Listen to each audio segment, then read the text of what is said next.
Hello, this is Gino Russo, and I'm going to give you a quick overview of classroom websites for our board.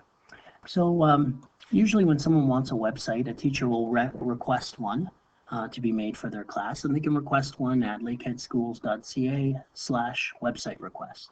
And when you do that, it'll ask you a few questions, like your course code, and then I'll create you a course, and I'll email you your username and your password. And I'll also email you your students' usernames and passwords. And then, so you can go in and look at your courses at lakeheadschools.ca/classroom websites. So I'll pop that web page up. Looks like this. It's available under elementary if you click on classroom websites, or under secondary if you click on e-learning. So you'll see that I've already logged in. So I'm going to hit the login button and show you what it looks like. So it might be a little intimidating at first when you look at what's available. I'll show you in the My Settings area. We can change our password.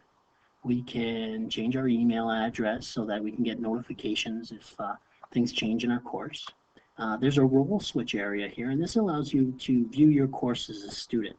So it's pretty neat. Sometimes what you want to do is you've posted something, you're not sure how it's going to look for students, because it sometimes looks a little different for students. For example, they wouldn't have the pencil to rename the course here. That's a teacher-only function. Speaking of that, I may want to rename my course. So it says Mr. Russo's biology class, but perhaps there was a mistake there and it's actually a physics class, or maybe I want to change the section or something. So I'm going to hit the pencil, and I'll name it physics. And I'll scroll to the bottom, hit save. And it's done. And actually, I'll hit My Home. And what My Home does is bring me back to this page where all my courses are. We'll see under My Home, there's also teacher support. So only teachers see this. And there's a bunch of YouTube videos. So whenever I get a question, a lot of times I'll send you a video so that other people can see the video too. I expect that area to grow quite a bit so that we have lots of resources to help teachers out. Let's look at a couple of my courses. So I have two courses. I have a physics course and I have a math course, right? I'm going to go open link in new tab, open link in new tab, and we'll see the first one. This one's actually pretty configured already. So I've changed the theme, I've added some widgets here, I've got some resources, I've got a YouTube video, and I've got a lesson.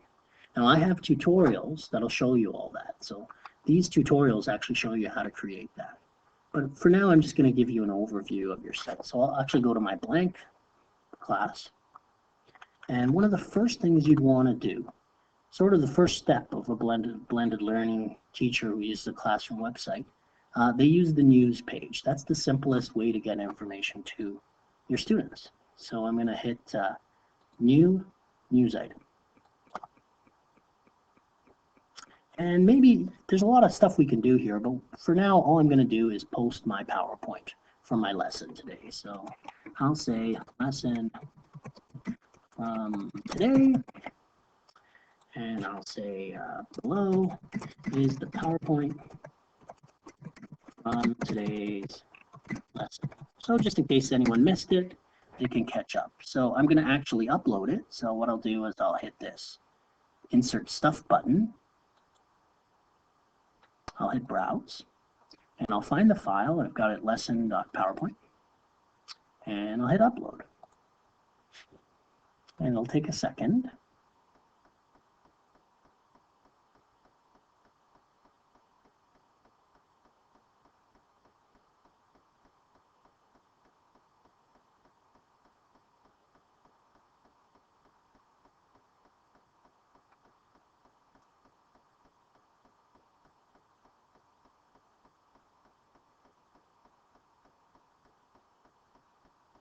And now it'll ask me to give it some text. So I'll say click here to download the lesson.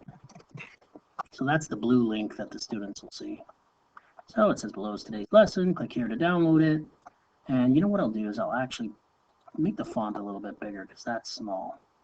So that's the title, that's the body. I'm going to skip by those options and just hit publish. Now I'm going to go back to my course home. So there were two homes, right?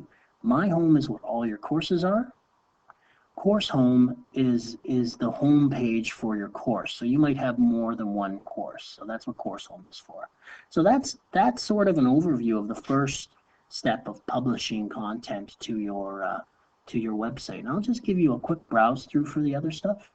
Under content, there's actually this is a more organized place to post stuff. And so you could post textbooks in here, you could post many files, and we'll see actually I requested the ministry content for this. So so there's lots of files here.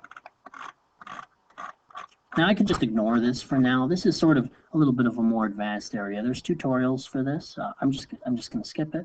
There's online discussions. So that's places they could go on and discuss topics. There's a Dropbox, that's for handing things in. And under more, there's a blog, there's an e-portfolio, that's an online portfolio for students to create things. There's quizzes and surveys. One last thing is I'll show you the class list. So the class list, these are all the students in my course. And there's tutorials to add students to your course, but I'll do that for you at the start of your course.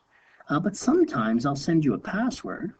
So let's say I sent you this password for fake student, and they try and log in with this username, but they can't. So a reason why they might not be able to log in is they might have had the course last year, or had a course on this site last year, and they changed their password and they forgot. So what you can do with your students is you can right click, or actually you can hit this down arrow beside a student, and you can say change account settings. And what that'll do is that'll reset their password. So I can say, okay, fake student, your new password is hello. So you may have to do that, especially in high school. Sometimes students change their passwords and forget. Other than that, I'll say this was just a quick overview. There's more how-to tutorials here. And if you need help, you can always email me, and I can come into your class, or we could set something up at your school, possibly with other teachers, to have a session to help out. If there's any questions, email me. Hope that helps. Thank you.